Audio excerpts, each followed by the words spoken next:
In Che Sen district in Preveher province, flooding and drought have alternately struck the local population with increasing intensity and frequency. Unaccustomed to this changing weather pattern, many were left hardly able to cope with the hazards of these natural disasters, which have affected forest and land-based livelihoods.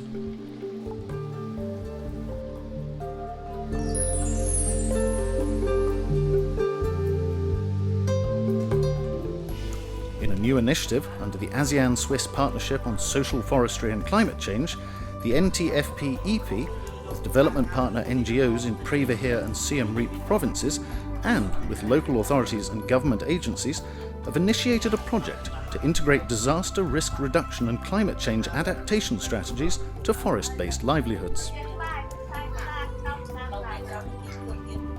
Community adaptation planning and implementation, particularly of community-based forest livelihoods and management, will be piloted in 4 villages in Preveher and Siem Reap provinces in Cambodia from 2014 to 2016.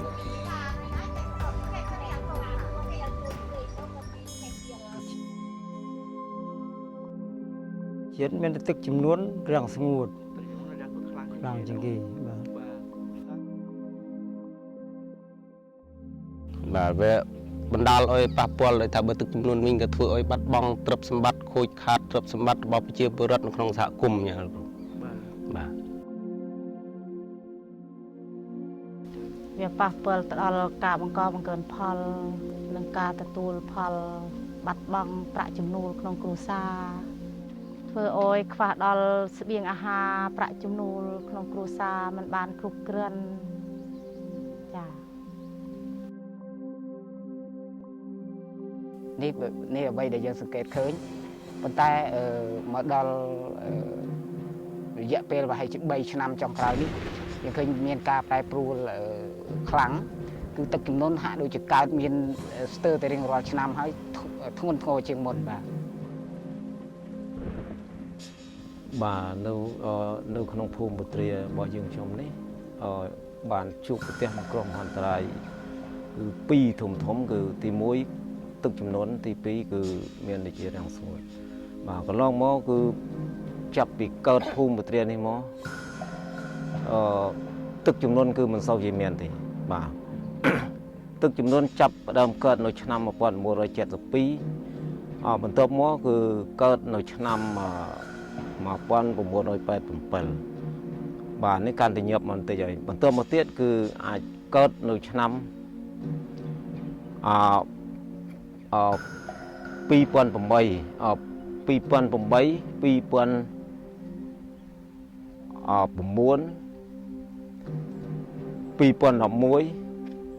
និងឆ្នាំ2012រហូតមកដល់ឆ្នាំ2013បាទព្រោះថាកាលពីមុនមកគឺមានរយៈពេល30ទៅ40ឆ្នាំតែឥឡូវនេះគឺកន្លង2ឆ្នាំកន្លង1ឆ្នាំគឺអាចមានគ្រោះមហន្តរាយទឹកចំនួនទៀត Such changes in the frequency intensity of the weather have caught many of the villagers, especially the poorest families, unprepared and unable to cope with the effects and losses they brought about. ធម្មតានៅពេលដែលមានទឹកចំនួនកើតមានឡើងពួកគាត់នៅតំបន់នេះគឺបើនិយាយពីសមត្ថភាពរបស់គាត់គឺគាត់មិនទាន់អាចឆ្លើយតបទៅនឹង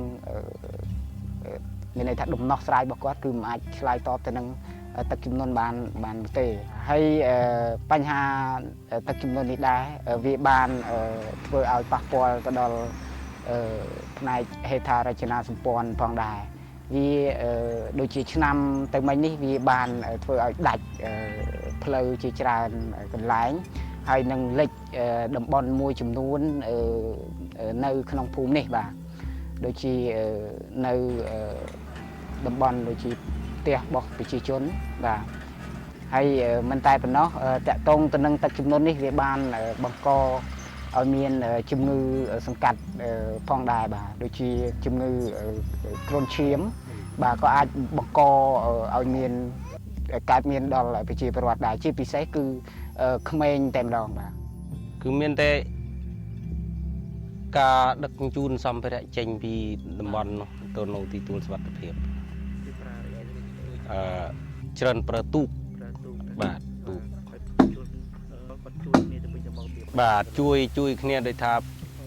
បើខ្ញុំមានទូកអញ្ចេះបាទទៅលើគ្រួសារណាដែលអត់ខ្ញុំក៏ទៅជួយគេបាទពេលលេខ្ញុំយូនរបស់របរកិច្ចចេញពីលេងនោះបានរួចហើយ Food sufficiency in the wake of natural disasters is one of the biggest challenges for the villagers. បាត់បង់ដូចថាទឹកមានជួបគ្រោះទឹកចំនួនវាអត់បានទទួលផលស្រោបបានច្រើនឬមួយក៏វាភ្លៀងវាទឹកចំនួនរួចវាជួបការរាំងស្ងួតទៀតពេលស្រោបបេកអីទៅវាស្ងួតអត់មានទឹកភ្លៀងវាស្កកស្រោចាបើថាទឹកជន់រដូវវស្សាខែ9រួចខែ10ក្នុងពាក់កណ្ដាលខែ10អីវាមានរាំងដែរចុងខែ10អីនោះបានភ្លៀងទៅចាបើហើយស្រោវាខូចហើយបានវាភ្លៀងទៀតចា With the impacts of these climate disasters being acutely felt by the villagers, the people in Che Sen have thus started to reflect on how their actions are linked to the effects of the changing climate. ដល់ចេញពីរាំងទឹកចំនួនទៀតនេះធ្វើឲ្យប្រជាជនមានការលំបាកនឹងមូលហេតុអីបើតាមផលិតមកថាមកពីកាប់ព្រៃឈើនេះយ៉ាងវាលខ្លាំងណាស់ពេកដូចជាឈើធំធ្វើតាំងពីគេពីមេពីអូដូនតាមកដូចជាដើមប៊ីងនៅភ្នំពេញប្រហែលអបគេកាប់ខ្ទេចមានសល់កោះយកទៅរឹសទៀតហើយដើមប៊ីងនោះមុននឹងកាប់គេសិតទៅណាសែនព្រីតណាបានកាប់បាន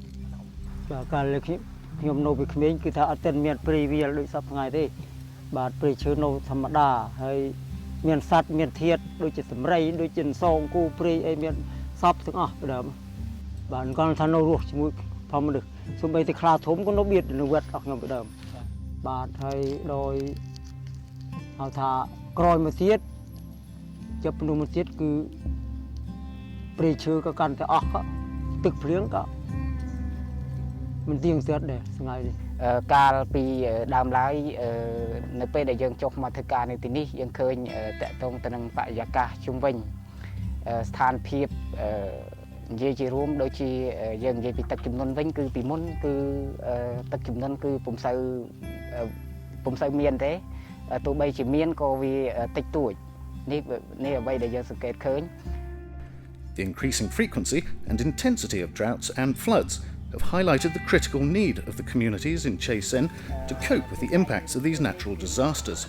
Currently, they lack the capacity and necessary resources to do so. ប្រជាជនគ្នាភ័យខ្លាចណាស់តក់ស្លុតភ័យទៅលឺថាទឹកមកម្ដងក៏រៀបចំត្រៀមលក្ខណៈដឹកជញ្ជូនទៅពីមុនទឹកបើលឺថាទឹកស្រាប់មកហើយជួនតាណាប៉ះត្រៀមមិនទាន់ភ័យមានខ្លះក៏លំបាកក្នុងការដឹកជញ្ជូនដែរហើយប្រជាជនមានកាក់ក្រិនខ្វះខាតគ្នាយ៉ាប់មែនទេនេះ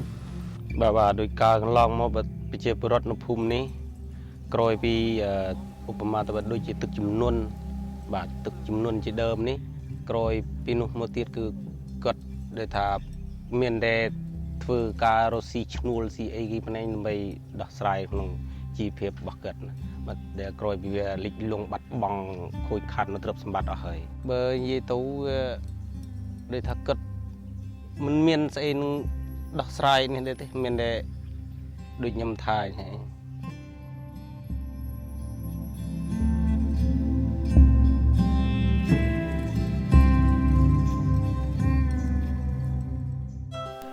Ponlok Khmer, an NGO based in Preahir, is working with the villagers in Che Sen to study how people are coping with climate change and how they can adapt more effectively with disasters. អង្គការប្លុកខ្មែរធ្វើការនៅតំបន់នេះគឺនៅឆ្នាំ2006បាទហើយការចាប់ផ្ដើមនៅឆ្នាំ2006ហ្នឹងគឺយើងចាប់ផ្ដើមតាក់ទងទៅលើតែរឿងសហគមន៍ព្រៃឈើទេបាទសូមឲ្យជួយពង្រឹងសមត្ថភាពបន្ថែមទៅដល់សហគមន៍ពីព្រោះការពង្រឹងសមត្ថភាពនេះគឺសំខាន់ណាស់ការកសាងសមត្ថភាពនេះគឺសំខាន់ណាស់តែកាលណាប្រជាពលរដ្ឋគាត់មានសមត្ថភាពគ្រប់គ្រាន់ដើម្បីឆ្លើយតបទៅលើគ្រោះមហន្តរាយគឺជាចំណុចសំខាន់មួយមានន័យថាគាត់អាចរកដំណោះស្រាយបាន ដើម្បីឆ្លើយតបទៅនឹងការបញ្ហាតាក់ទងទៅនឹងការប្រែប្រួលអាកាសធាតុនេះបាទជាក់ស្ដែងដូចជាការងារខាងក្រមប្រសាឃុំបាទជារៀងរាល់ឆ្នាំគឺយើងមានកម្មវិធីវិនិយោគឃុំបាទដែលធ្វើពីកម្រិតភូមិកម្រិតឃុំនិងមានសមារណកម្មផែនការថ្នាក់ស្រុកជារៀងរាល់ឆ្នាំហ្នឹងគឺសូមឲ្យដាក់បញ្ចូលទាំងផែនការកសាងសមត្ថភាពក៏ដូចជាផែនការផ្សព្វផ្សាយហើយនឹងតម្រូវការផ្សេងៗដែលជាតម្រូវការរបស់សហគមន៍ផងដែរបាទសូមឲ្យដាក់បញ្ចូលដើម្បីគៀងគររោគមូលនិធិមកជួយគាំទ្រដល់សហគមន៍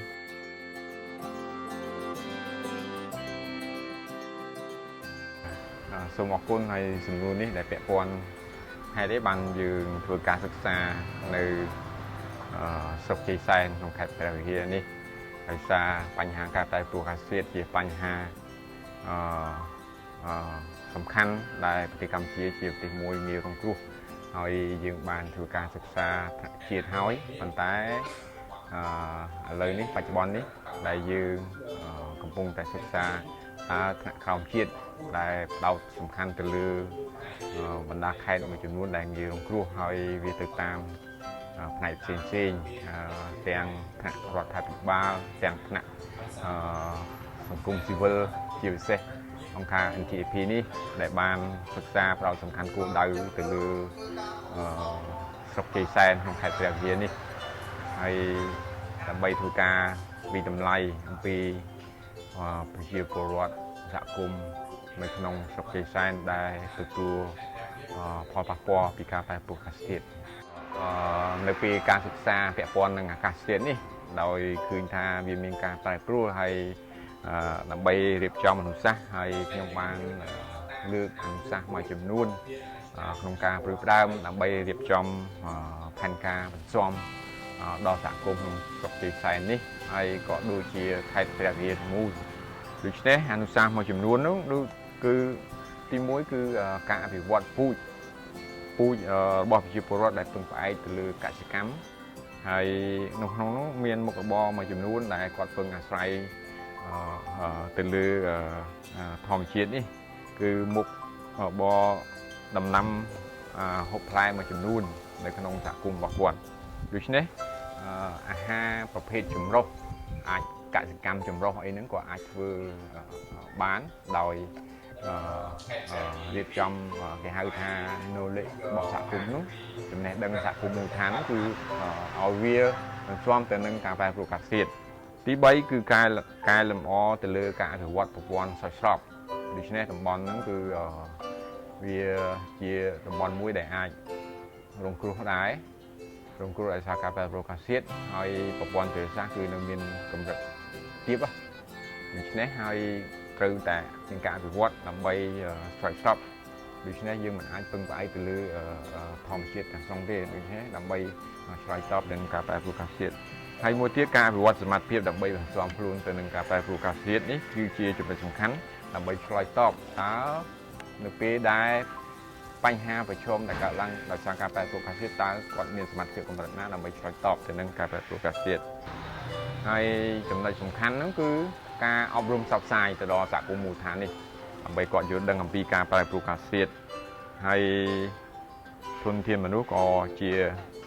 ចំណុចសំខាន់ដូច្នេះដើម្បី